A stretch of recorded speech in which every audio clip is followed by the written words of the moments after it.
जय मसीह की सभी भाई बहनों को आपका स्वागत है मेरे चैनल पे। तो आज का चैप्टर है इनोक जो बिना मरे स्वर्ग में उठा लिया गया। तो मैं आपको बताना चाहूँगा हनोक बाइबल की एक प्रसिद्ध व्यक्ति है जो उत्पत्ति की पुस्तक में वर्णित है। उन्हें एक धर्मी व्यक्ति के रूप में चित्रित किया गया है जो 365 वर्ष की आयु में बिना मरे स्वर्ग में उठा लिया गया था। अब सोचने वाली बात ये है कि वो कितना धर्मी होगा जो प्रभु के वचनों के साथ चलता रहा 365 वर्ष तक, दिन रात, सुबह शाम दोपहर।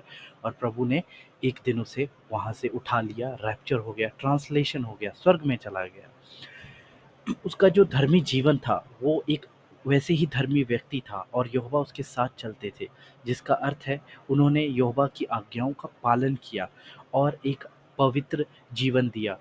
क्यों? क्योंकि उस समय धर्मी व्यक्ति बहुत कम पृथ्वी पर पाए जाते थे और हनोक उनमें से एक था। और वो जगत की सृष्टि से पहले ही हमारे यहोवा की सोच विचार में था, जैसा कि उसने अपना जीवन व्यतीत किया और बिना मरे। सोचिए कि वो यहोवा के साथ, यानी यहोवा ने अपने पास उसे स्वर्ग में बुला लिया, कितनी बड़ी बात है। अब देखेंगे कि उसका स्वर्गारोहण कैसे होता है।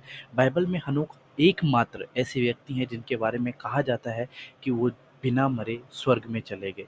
मतलब ये छोटी-मोटी बात नहीं है भाई बहनों, ये बहुत बड़ी बात है कि एक आदमी है जो अपना पूरा जीवन जीता है, वो कैसे जी रहा है, किस प्रकार से जी रहा है, उसका जीवन उस योग्य है कि नहीं है ताकि वो स्वर्ग में जा सके। लेकिन हनोक ही ऐसा एकमात्र व्यक्ति था जो स्वर्ग में उठा लिया गया। तो बहुत बड़ी बात है ये हम सब के लिए भाई बहनों।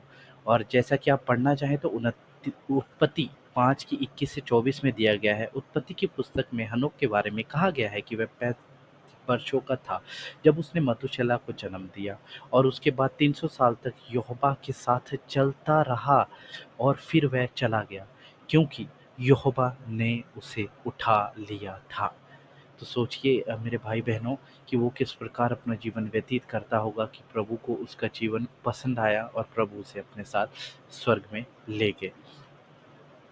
अब इसका इम्पोर्टेंस क्या है अगर देखें तो अनोखी कहानी बिना मरे स्वर्ग में उठा लिए जाने के कारण एक महत्वपूर्ण कहानी है जो यहोवा के साथ धर्मी जीवन जीने और उसके वादों पर विश्राम करने के महत्व को दर्शाती है।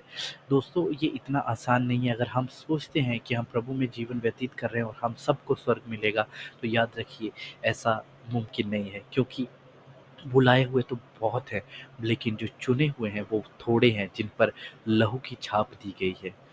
और इसके अलावा आप पढ़ सकते हैं कि मतूशेलह के पिता हनोक मतूशेलह के पिता थे जो बाइबल में सबसे लंबे समय तक जीवित रहने वाले व्यक्ति थे। और नूह के परदादा हनोक नूह के परदादा भी थे।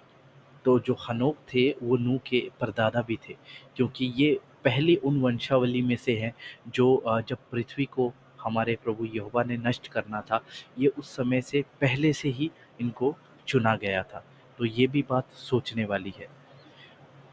अब जैसा देखें कि ये हनोक की कहानी एक संक्षिप्त विवरण है। यदि आप और अधिक जानना चाहते हैं तो उत्पत्ति की किताब में हनोक की पुस्तक में पढ़ सकते हैं।